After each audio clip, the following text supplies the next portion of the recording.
This is all about looking at the present and the past and saying, let's be thankful for where we've gotten. It's an exciting time for the town. It's a once-in-a-lifetime opportunity. The history that we have is so wonderful. It's just really nice to see a piece of American history.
Well, let me start just by acknowledging the Portsmouth High School music program.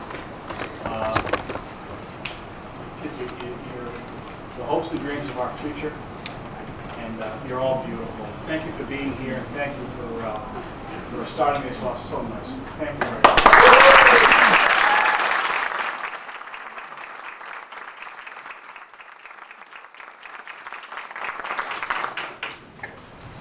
So, today is the 375th anniversary of Portsmouth as a body politic. And we're here to recognize, today is the day, and we're here to recognize our political birthday, if you will. And I'd like to start, I want to make my manners and recognize a number of people who are in the room. There's been been lots of certificates, proclamations, and all that. I want to read through those quickly, and we'll get to our keynote today, Mr. Jim Garman, our own local Portsmouth historian. He'll have a few words just to round out perspective on what does this really mean to the town and where did it all come from. So just let me start. On the certificates, Senator Whitehouse sent a nice Senate certificate out on the table you can look at. Attorney General Pete Kilmartin as well. State Treasurer Gina Raimondo. Chris Adiano, Dennis Canario, former Representative Amy Rice is sitting here. Is Linda Finn out there? I don't know if hi Linda, thank you for coming. Our local delegation for being here, I think that's great. Our own town council. Please, if you'd all just stand up real quick, our town council, stand up and take a bow.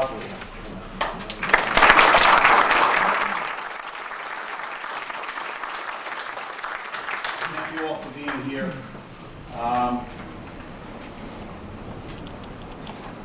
Tracy Croce, who is the local government records analyst from the Secretary of State's office out of the State Archives Division, has made our opportunity to view the original document, the original compact, a reality for us to view today. First time since anybody can remember that it's been out in the light of day. So please, a big hand for Tracy.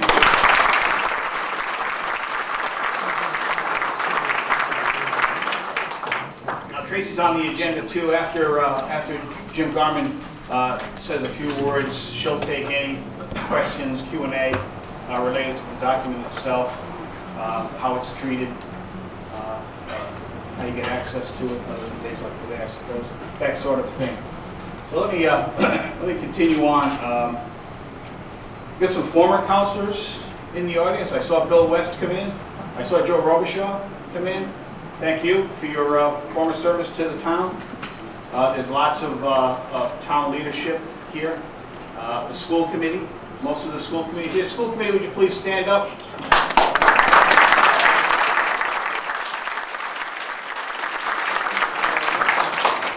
Lynn Kritzik, Dr. Kritzik, our superintendent, please take a bow. And of course we have Mr. Klim over here who's a little tired, so he's going to sit right there.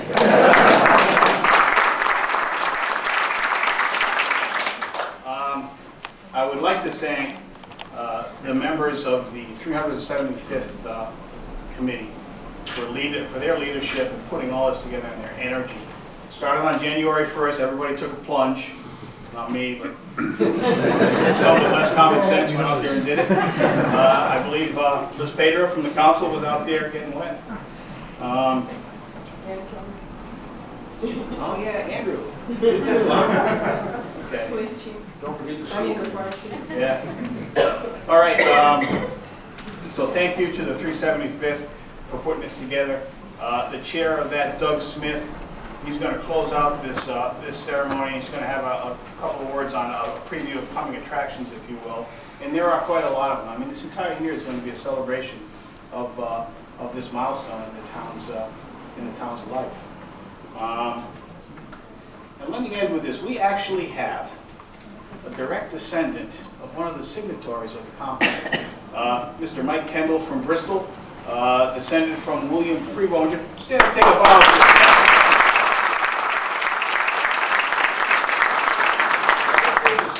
It is through his granddaughter, Elizabeth, who married Thomas Duncan, and then it's down to the female line to western Pennsylvania where they married the Kendalls. But the female line is just as important as the male line.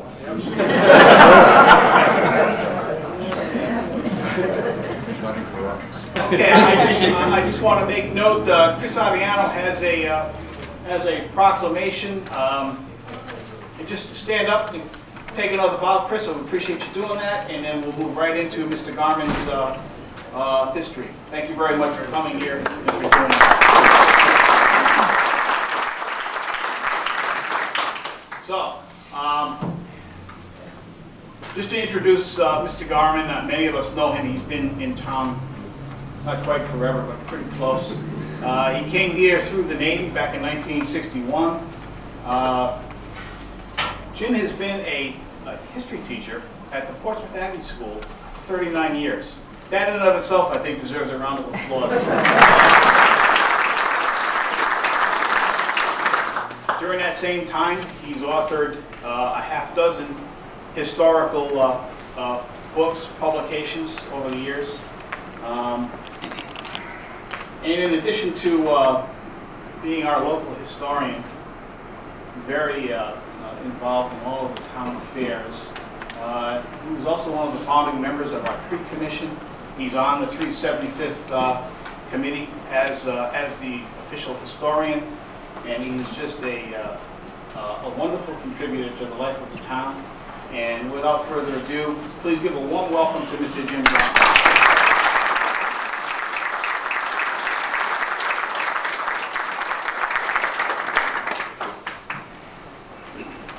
Good afternoon, everyone. Pleasure to be here. I'm working with 4 broken ribs, so excuse me.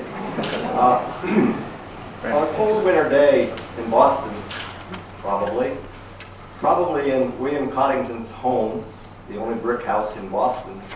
He was the wealthiest man in Boston. A group of people gathered together and made an agreement to band together to create a settlement outside of Boston. There was good reason why they had to leave Boston. They had all been banished from Boston because of their religious opposition, or their opposition to the ministers at least.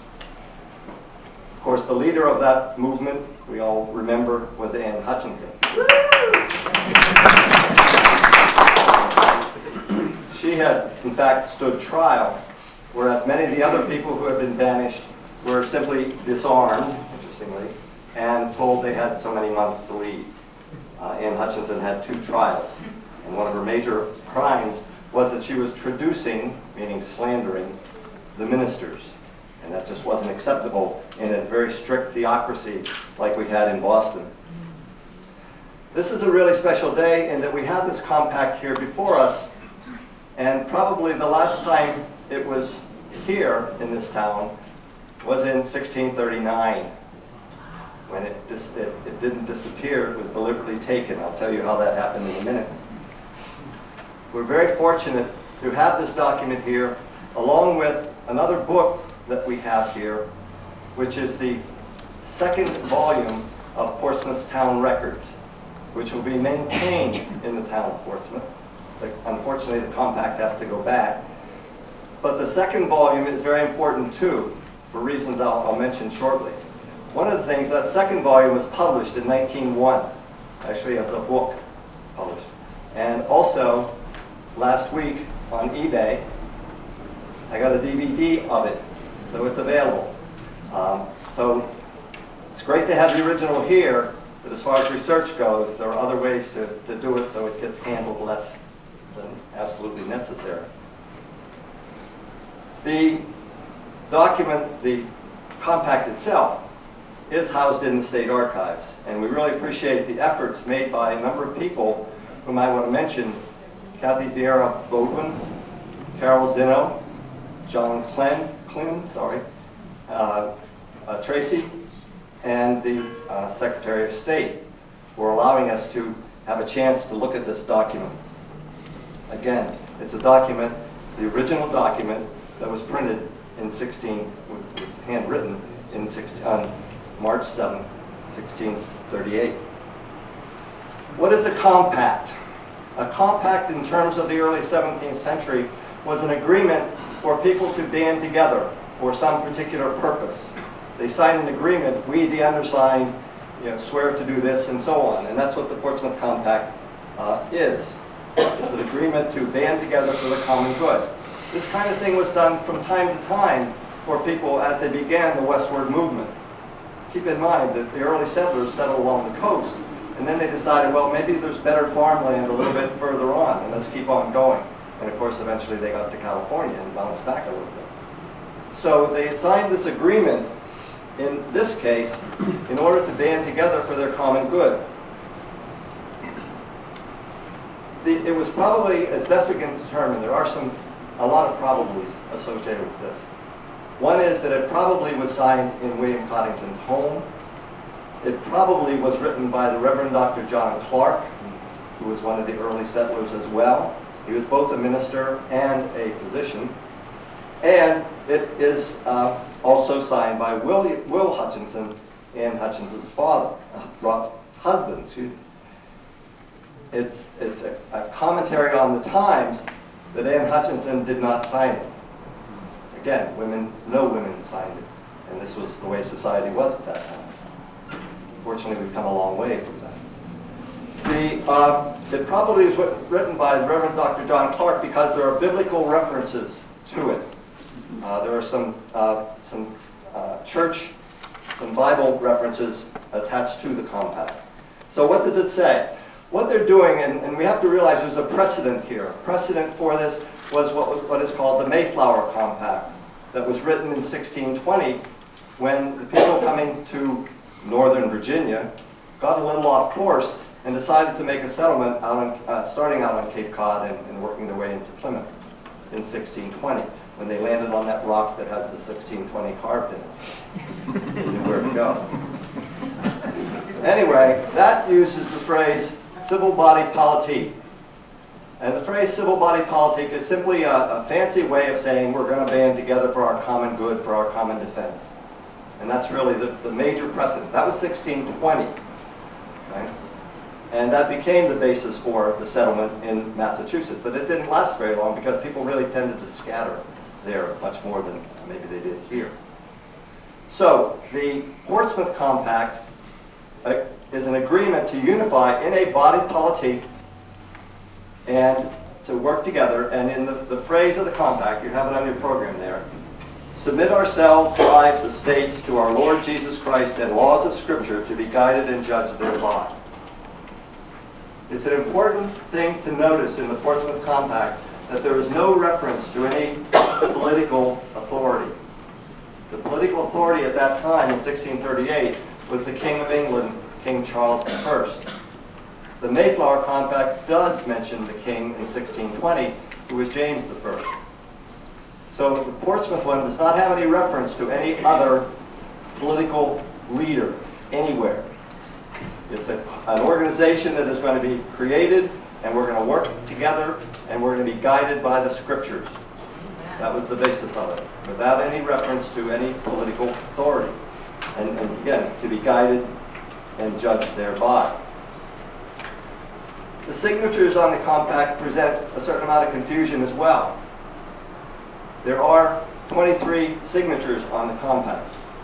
There's a line drawn through the last 4. We don't know why. First of all, to deal with the main part of the compact, it's certainly a reasonable thing to understand from the standpoint of authority at this time, that the man who signed it first was the most important person. And that's William Coddington. Again, William Coddington, the wealthiest man in Boston, who had become a follower of Anne Hutchinson and had agreed the idea of that the church leaders were not necessarily leading the colony the way they should. So Coddington was the first one to sign. The second one to sign was the Reverend Dr. John Clark. And it makes sense that probably he was the author of it. And that, therefore, elevates him to a position of some importance in the compact, too. He was a young man. He was 28 years old. John Clark is extremely important in Rhode Island history, in American history. He doesn't get much credit. But the Reverend Dr. John Clark was responsible for creating a charter for the Rhode Island colony in 1663. He worked with Roger Williams and got that charter, but Clark did most of the work. Williams came back here. It's perhaps significant to note that 2013 is the 350th anniversary of that charter. That charter is important because it became the constitution of the colony of Rhode Island until the constitution that was created in 1843. The fundamental importance, though, of that charter, as well as Reverend Dr. John Clark, is that he was a strong believer in freedom of religion. And he brought that idea to the New World and especially in this charter of 1663. He and Roger Williams both believed in that, by the way. And that's why, for example, when you look at Newport, you have a different congregational church, different congregation church on just about every corner. Religion there was free expression here. And a lot of people feel that that idea of freedom of religion got into the U.S. Constitution primarily because it had begun here. So John Clark is really important in our history. There is a biography of him being written right now. There's a John Clark Society in Newport, and he's getting more attention than he did in the past 375 years. Okay, so the third signature on the compact is Will Hutchinson. Will Hutchinson was Anne Hutchinson's husband. He, from most accounts, was a relatively weak-willed person. That might make sense because he was married to Anne Hutchinson. But he became an important politician for a while also in the little Portsmouth colony and eventually in the Rhode Island colony. And I'll talk more about that in a minute. There are several of the signers of the compact who never came here. And that's a mystery. We don't know why.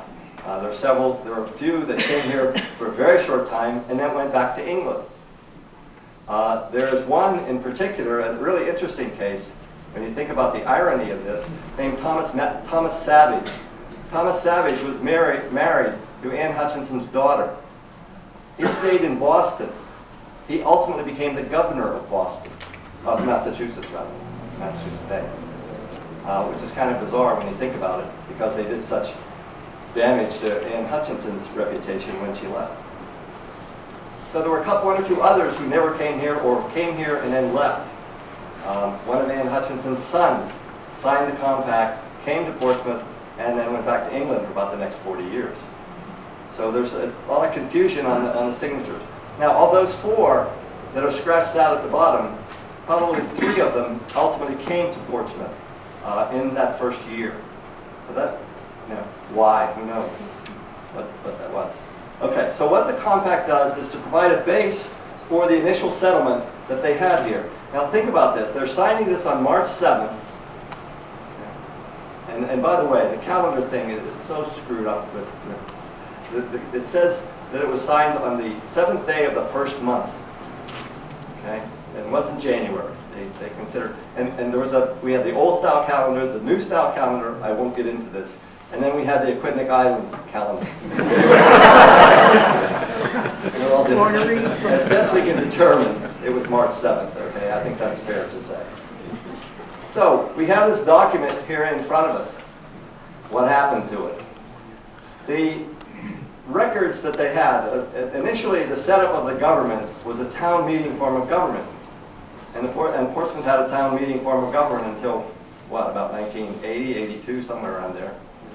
And the town meeting was how things were decided. The person in charge, he has 2 labels of the town meeting. He's sometimes called the magistrate. He's sometimes called the judge.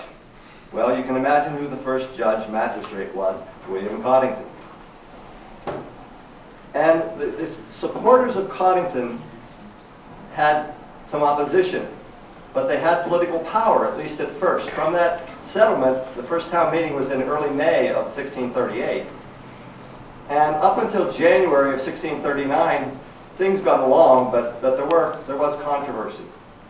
So they decided on a new form of government in January, and they added to the magistrate's position, they added 3 elders.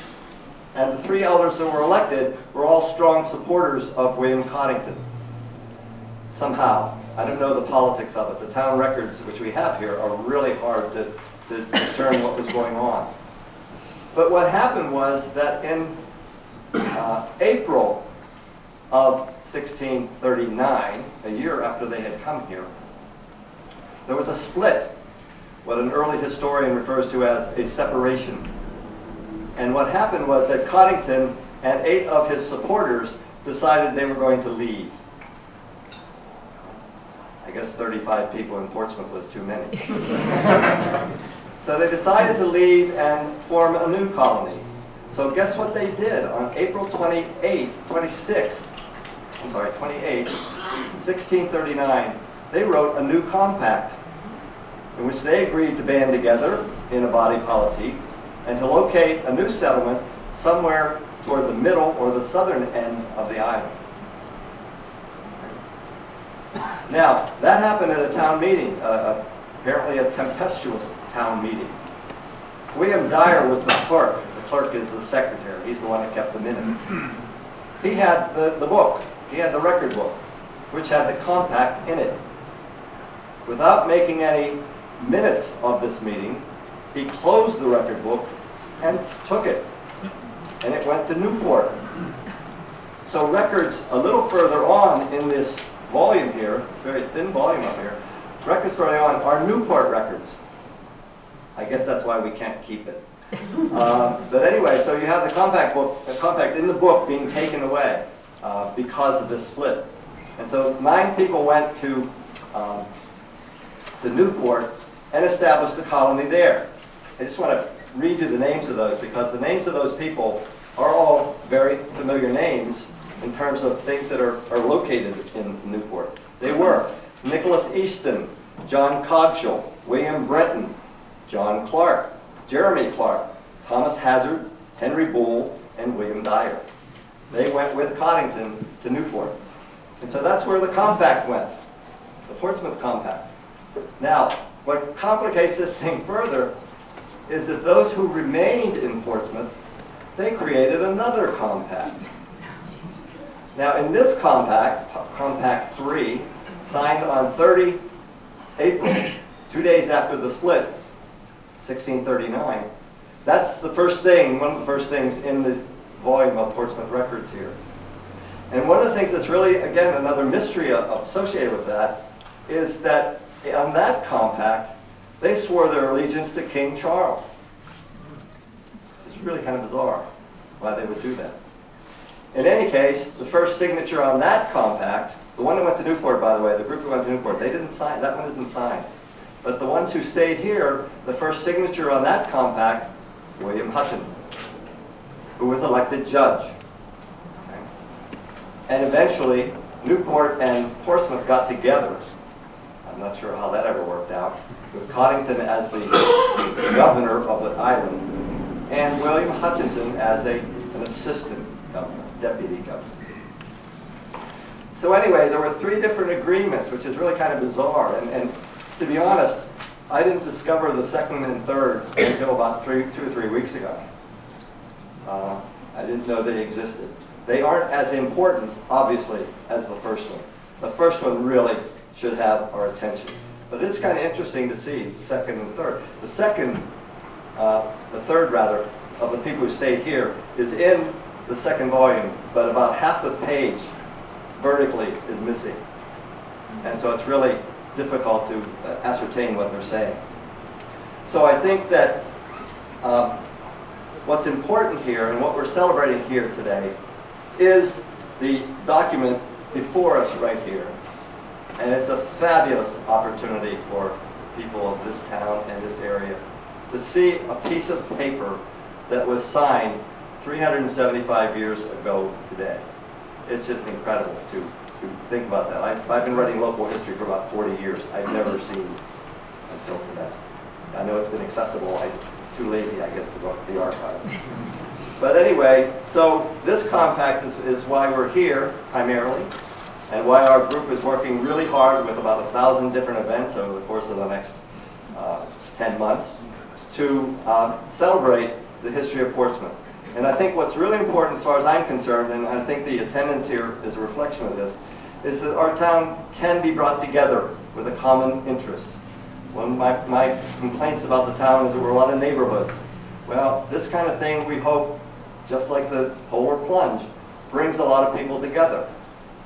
When I went to the Polar Plunge, I thought, oh, there's going to be 35, 40 people there. We had over 500 people there. And we hope we'll get that kind of response for a lot of the other things that we're going to be doing over the course of the year. So I really appreciate all you coming. It's a great turnout. It's really terrific. And by all means, take a look here. Yeah, John? Jim, do we have any idea when they physically came here? I mean, I'm thinking of a day like today to come down and pitch a tent. House. Again, I'm going to talk about more of this tonight as far as the founding of the colony, but they made the agreement, they bought the island, from the Indians on the 24th of March, 2 weeks after the compact was signed. The price was pretty much of a bargain. They got it for 40 fathoms of white beads. And in addition, this was negotiations through Roger Williams with Canonicus and Antinomi across the bay in the Narragansett country. And the local sachem for the Narragansett tribe was Wanamatomi. And they negotiated that on the 24th so it's just 2 weeks later. Anne was here the first week in April. And by that time, Will and a few others had begun to build shelters. She hadn't seen her husband for 6 months when she got here, because she had been under house arrest, if you will, a couple of miles away from her 15 children and her family. So she came here the first week of April. She had to be out by the end of March, out of Boston. So I think that it could say probably the last 2 weeks of March into April is when they came. The first ones came. Again, Coddington came, I think, the first part of May, first day of May or so. So they kind of scattered. Anne walked from Boston to Providence, and then they were put on a boat and came down here. They came into town at the town pond up at the other end. I guess we probably can best recognize that as behind the Roger Williams Conference Center. Okay, that's where they came. And the first settlements were all around the gravel pit and all of that out in the park. Question? What is Roger Williams' involvement with the compact venue? With the compact, not really anything. Williams was, let's see if I can do this quick. They were looking for a place to go when they were in Boston. They considered New Jersey, they considered Delaware, they considered Long Island. Then someone, again, we don't know, put them in contact with Roger Williams, who also had been banished from Boston, by the way, a year or two earlier. And Williams had negotiated with the Indians, with Canonicus and Antinomi, for the purchase of what became Providence. A really interesting twist is when he first came to that area, he was on the other side of the Seekonk River. And people then said, you know, you're still in Massachusetts. And so he had to go across the river and set up a second settlement. So Roger Williams assisted them in negotiating with the Indians. Roger Williams signed the agreement. Coddington signed the agreement. Roger Williams signed the agreement. And then you have about 3 marks or 4 marks of Indians who signed it as well. And that was, again, that was probably during the month of March, 1638. Amy? Wasn't it Anne Hutchinson's sister was friends with Roger Williams? I thought that was the connection. I'm not sure. It could be. Roger Williams had bounced around Massachusetts from Boston to Salem to Plymouth, and eventually they just threw him out for discriminating against the other ministers. Boston was a very, very rigid society. It was really intense. I mean, Harvard College was established to train ministers, Puritan ministers.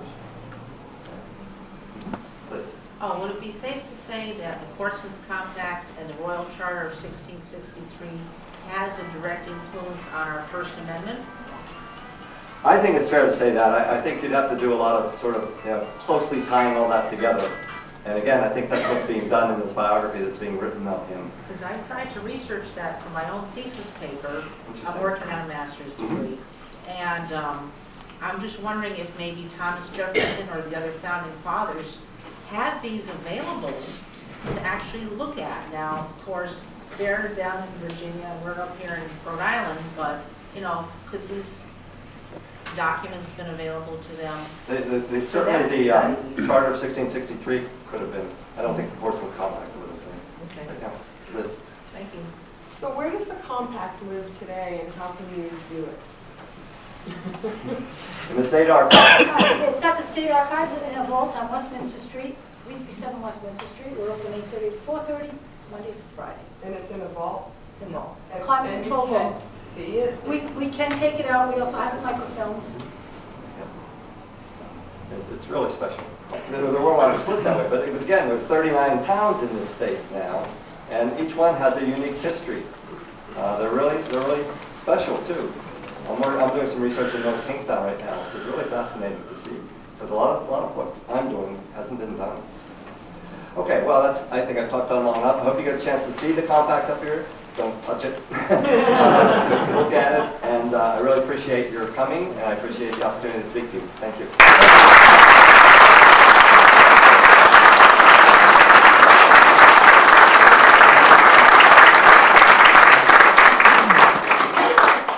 Thank you, Jim. Okay, there's another opportunity here now. If there's other questions for the archivist, we'll have Tracy come up and field some questions. Tracy, please. Thank you. There's a gentleman out there. I was wondering if the bill that you called the bill of sale of equipment garments, is that in the state archives? We actually do have that equipment deed, yes. It's the recorded copy. Okay. So it's all in one hand. And there's a copy in your first book as well. Okay. Can we take pictures of the compact? Without a flash, you can. How big an office do you have? Is there staff? Are new materials coming in? We're a staff of 8. We run several programs. We have a reference room and microfilm records that people use a lot of. We do get accessions in on a regular basis. Yeah. We just received General Assembly records in 95 boxes. So, thank you. Anybody else got a question? Thanks, Tracy. Appreciate it. Okay.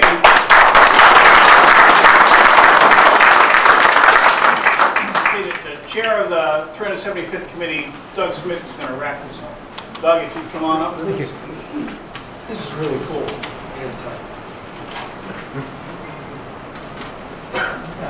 First, I want to thank Jim for his really great talk tonight. I appreciate that. We're here really today to celebrate the founding of our town, Portsmouth, 375 years ago. And our history, as Jim discussed, begins with the signing of the Portsmouth Compact on 7 March 1638. That's this very document you see before you. That's what's so incredible about this. To put this in some kind of historical perspective, this document is almost 140 years older than the Declaration of Independence. So this is a really old historic document. Our celebration this year honors this proud heritage, but it also looks forward to what we hope will be an even brighter future. I think we've shown ourselves to be a town that can respond to changes and to adapt to new circumstances. Our sense of community can overcome our political differences as we all celebrate our long history. So over the rest of this year, our 375th year, Portsmouth is going to host a series of events, ceremonies, things like this, and other things that will showcase all areas of our town. There are a lot of people in Portsmouth that don't know all the great things we have here.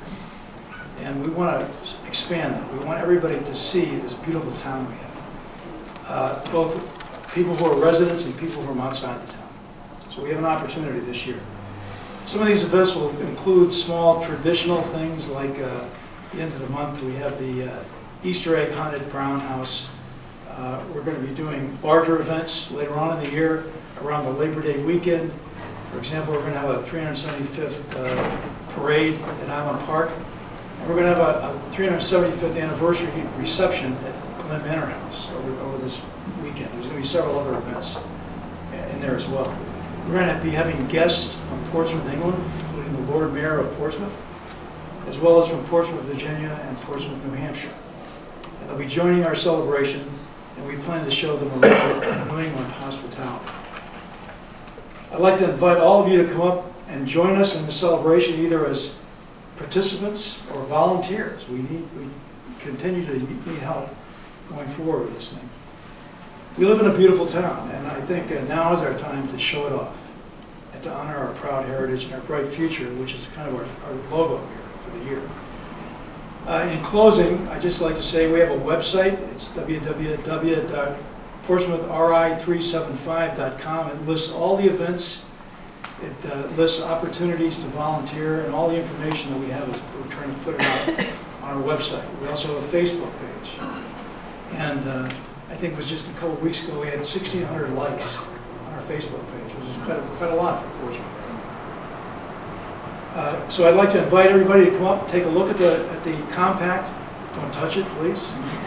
And then come on out and join us for refreshments out here. We have some 375th anniversary coffee that's brewed in Portsmouth, especially for us, from Custom House Coffee. You can taste this.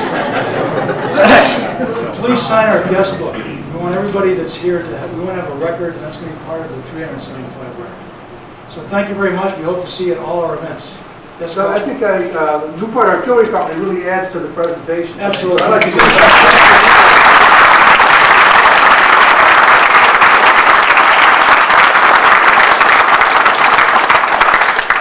And really, you start thanking people, there's a lot. I'd like to thank John Clem for basically putting this on for us and getting the compact. I think that was great. But we got the whole rest of the year before us, and all we need is you. So come join us. Thank you very much.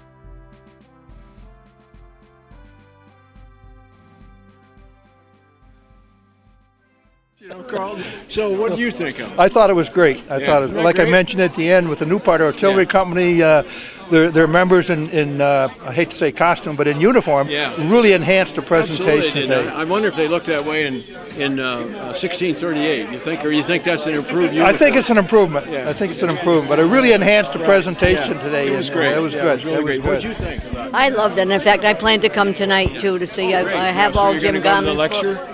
Great. Oh yes, all of them, yes. Yeah, both Jackie and I will be here tonight. Yeah, that's great. Hopefully you're enjoying a little. So did you come down on the same side, on the Hutchinson side? No, Philip Sherman was my 7th grade son and grandfather, and he signed the Portsmouth Compact, and I believe he was also recorder for the colony. Is that right? Yeah, so a lot of the original records are in his handwriting. So here we are, we have the compact here, brings you guys over here. Do you know each other? No, we never met before, but you know, generations and generations we wind up. How cool is this? And incidentally, I want to correct something I said before. It was Elizabeth was the granddaughter of William Freeborn, and she's the one that married Thomas Dungan. Her mother was Mary. I just got to get it straight, for the camera. Well, but after all these generations, people come together. So I wonder how many other folks are out there. The edge of history here, standing right next to 2 great documents, and a representative of that era, sort of here. Colonel, can you say a few words about the organization, your Newport Artillery Company? About the artillery company, I could probably talk for 2 or 3 hours. Yeah. But we were founded in Newport on February 1st, 1741, as a training school for the Newport Gentile to be able to know how to control the ruffians. I see. And we were British artillery until 1779 when the British left. And then we became, of course, the Artillery Company of Newport, which was defended our town. Could you say you turned your coats inside out? Well, no, we just put a feather in a hat. I see. If I take the feather out, I'm a British officer. I see. And if you put the feather back in, I'm a colonial officer. Right. Oh, there you go. That's about the size of it. That's pretty just cool. like they said, put a feather in your hat, and that's what they did. Isn't that great? Yeah. So, what do you think about these documents? I mean, some of these things are even older than. And as a matter of fact, it's just amazing that they're still read. I think the archivists of who do this stuff is great. Fantastic. Yeah, that's great.